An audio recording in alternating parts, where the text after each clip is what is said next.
On this video, we're gonna do some little adjustments to the stand. Miguel, the seller of Shift Zone, got in touch with me and showed me pics that after watching my video, he informed me that the pedals can be mounted onto the pedal plate, which I said I could not find some sort of a common hole or slot here on the plate to mount the pedals, but apparently he sent me some pictures and there is a way, so I'm trying to figure that out now. I think, if I'm not mistaken, it's these two slots over here is where I can mount it, but I'm gonna have to measure them. I'll also give you in this video give you some updates on what I've done or what I've added. Like you can see, I already have a Thrustmaster TH8A, which I also got pre-owned, but in very good mint condition. And hopefully we are going to get some impressions on the stand during gameplay. So we are going to have we're gonna see this rig in action later on. So join me as I check if I can mount the plate onto the pedals. Okay? Join me.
Okay, so there you have it. I stand corrected.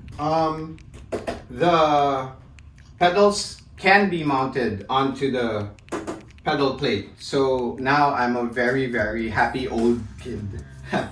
So thank you to Miguel. Miguel, thank you so much for getting in touch with me.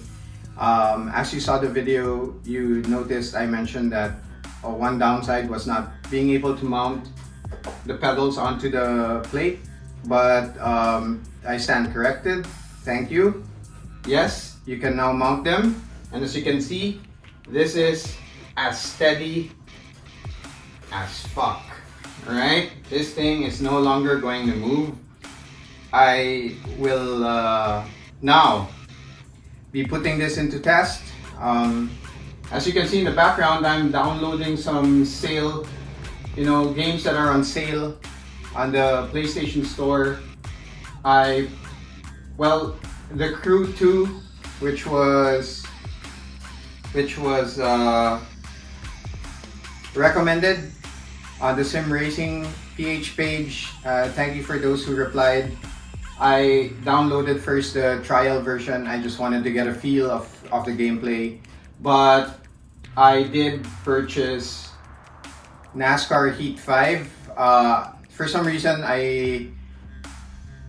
there's some satisfaction in me driving around in circles and the look of a NASCAR, so I purchased this. And I also got Need for Speed Heat. It was also on sale, and I got both games for only 1,220. Not bad, huh? Very cheap. And I did check prices on DataBlitz, and they were higher, so I went ahead and purchased these two games. and install the trial version of the Crew. Hopefully I get to test this already. I'll take videos on performance of the stand, and also, as you can see, I already purchased a shift kit. All right, Thrustmaster TH8A. Again, like I mentioned, this was secondhand in very good condition. Only problem is there's no more box, but everything works fine. The feel of the shifting is okay. It's not realistic, but I have seen a lot of modifications done on YouTube, which I think I will be doing soon. So watch out for that video as I modify this shift kit. Okay, so with all that said and done, I'm happy with this attachment to the pedals. I'm now ready to play. So join me.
Welcome back. So, my impressions on the stand are the following. So, when we first assembled the stand alone without the equipment mounted on the stand, it did seem sturdy because there was actually no weight. It was just a stand. So when I assembled it, there was no, wobbling. The stand wasn't wobbling at all. However, now that we mounted everything, the steering wheel, the shift kit, and the pedals. Well, not so much the pedals because they're basically on the base of the stand. There is now so much weight on the stand that a simple nudge will cause it to wobble even more when you're playing. All right, especially when you have your force feedback on. On the video that I showed you just a while back on the actual gameplay, my settings for force feedback was at 50% only. Okay, so when I got nudged or hit by a competitor in NASCAR, I could really feel the impact, all right? And I felt the stand wobble. However, Miguel, the seller of Shift Zone, has offered me a what he calls stabilizers. So it is arriving this week, if I'm not mistaken. I already placed in an order for a pair. So the stabilizers are basically two brackets or braces that are connected here all the way down here, okay, for both sides. Now what that is going to do is it's going to make the stand sturdy. I'm sure there are going to be improvements. I don't know yet by how much it's going to improve, but that adding a brace here will definitely make this a sturdy stand, for sure. I can already, when you look at it and since there's nothing here and it's wobbly, for sure that when you have a brace here, that will make this stand a bit more sturdy. Another thing that I've noticed while using this during gameplay is sometimes when I'm trying to go ahead of another driver, I tend to pull the steering wheel towards me, and because of all the weight that is on this side of the stand, there is a tendency for this to easily tilt towards your way. Okay, again, I feel that the brace or the stabilizers, once they are assembled or installed into this stand, will also address that issue, because now when you pull this going towards you, there is some sort of resistance coming from those stabilizers. Okay, so I will certainly post the installation and of course a review on the stabilizers. Now, what do I think about this stand? This is a very, very good stand for beginners, especially at its price point. Okay, the stand is very cheap. It's 5,000 to 5,500 pesos. Okay, and when I started building my sim racing rig, I wanted to get good equipment first. I think it's important that you have a good wheel. It's important that you have a good shift kit, and it's good that it comes with very good pedals. So I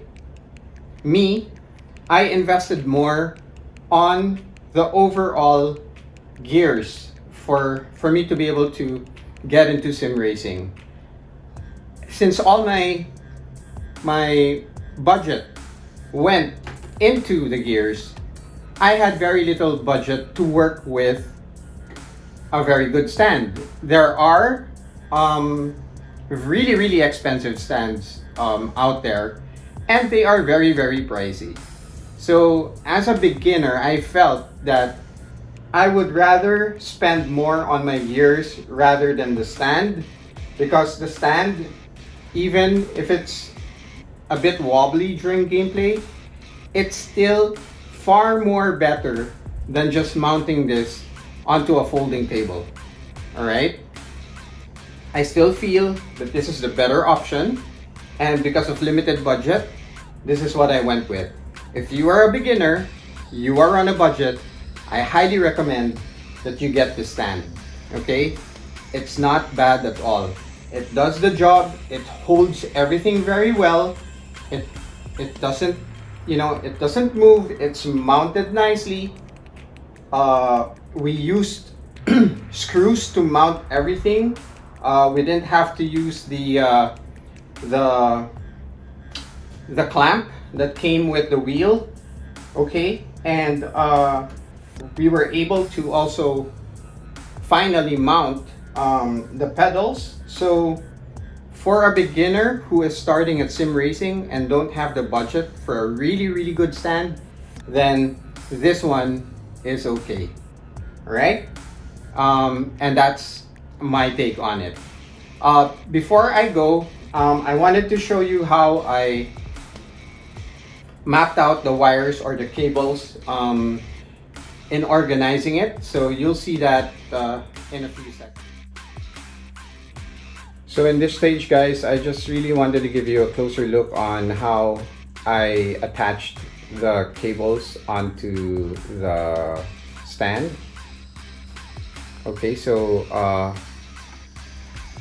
I did some cable management. So the power cable, the pedal, the USB cord, and the shift knob cables are all together. I passed them through here, and when it got here, I did split out the cable for the shift knob, as you can see, and this is what it looks like underneath. Okay, the attachment is here, and I kinda zip tied it to the post. Okay, going back up here, as you can see, this one continues all the way down over here. Okay, and where the pedal and the other three cables meet, I placed a wrap. Okay, which basically boils down to the USB and of course the cord. Okay, now as for the pedal, you can now see that it's secured and doesn't move anymore. So this is pretty stable. I'm happy with it, and I can't wait to race. So that's a closer look of what I did on cable management on this rig.